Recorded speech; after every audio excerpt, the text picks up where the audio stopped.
Pertanyaan yang pertama tentang klasifikasi mazhab tasawuf, tokoh-tokohnya, dan konsep ajarannya. Tasawuf memiliki berbagai aliran atau mazhab yang dapat diklasifikasikan sebagai berikut. Yang pertama, tasawuf akhlaki, tokoh-tokohnya yaitu Al-Ghazali, Imam Junaid Al-Baghdadi. Konsepnya menekankan pembentukan akhlak mulia untuk mencapai kebahagiaan spiritual, fokusnya pada pengendalian hawa nafsu, taubat, syarat, sabar, dan syukur. Yang kedua, tasawuf falsafi. Tokoh-tokoh yaitu Ibnu Arabi Al-Hajj, Al-Bistami. Konsepnya melibatkan pemahaman metafisik seperti wahdat al-wujud atau kesatuan eksistensi dan konsep Tuhan dan hubungan dengan makhluk. Lalu yang ketiga ada tasawuf amali. Tokoh-tokohnya yaitu Abu Yazid Al-Bistami dan Hasan Al-Basri. Konsepnya berorientasi pada praktik-praktik ibadah seperti zikir, wirid, dan mujahadah untuk mendekatkan diri kepada Allah.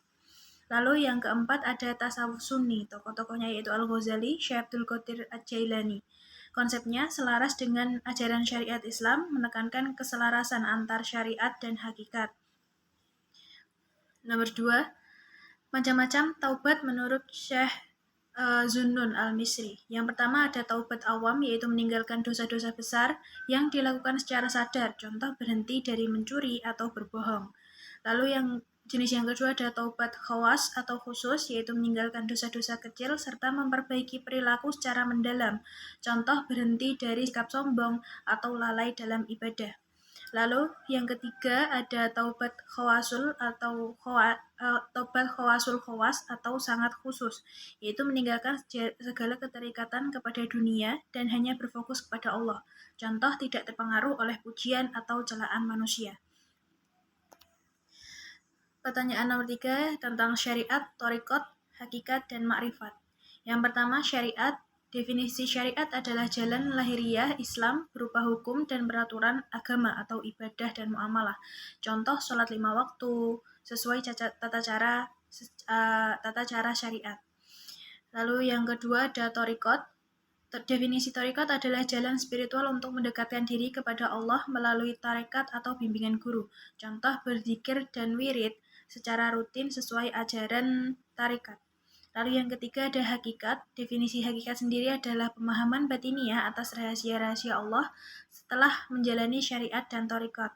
Contoh menyadari bahwa semua perbuatan terjadi atas kehendak Allah. Yang keempat ada ma'rifat.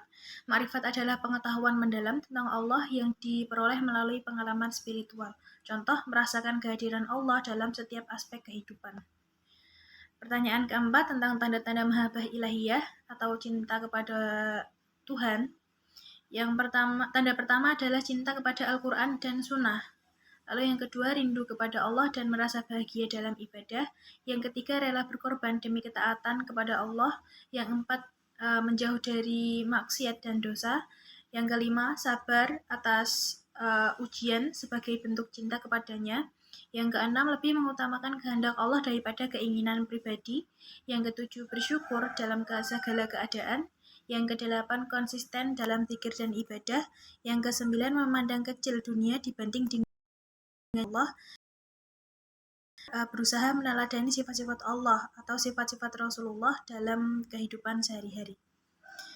Pertanyaan nomor 5 tentang konsep tasawuf falsafi. Yang pertama ada wahdat al-syuhud, yaitu kesatuan kesaksian manusia menyadari bahwa segala sesuatu menunjukkan kehadiran Allah. Contoh melihat keindahan alam dan menyadari kebesaran Allah di baliknya. Yang analoginya, cahaya lampu yang memancar dari satu sumber menunjukkan adanya energi. Yang kedua ada wahdat al-sujud, yaitu kesatuan wujud segala sesuatu pada hakikatnya adalah manifestasi dari Allah. Contoh, segala makhluk adalah refleksi keberadaan Allah tetapi tidak menyatu secara esensi.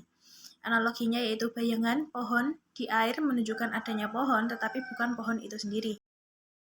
Jika ada hulul atau konsep bahwa Tuhan menitis atau hadir dalam makhluk tertentu. Contoh Al-Halaj yang mengatakan Ana al-haq, aku adalah kebenaran, karena merasa Tuhan hadir dalam dirinya.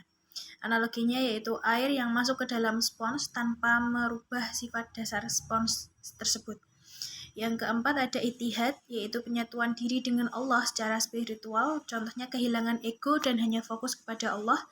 Analoginya yaitu tetesan air hujan menyatu dengan lautan, kehilangan identitasnya tetapi tetap air. Sekian, terima kasih.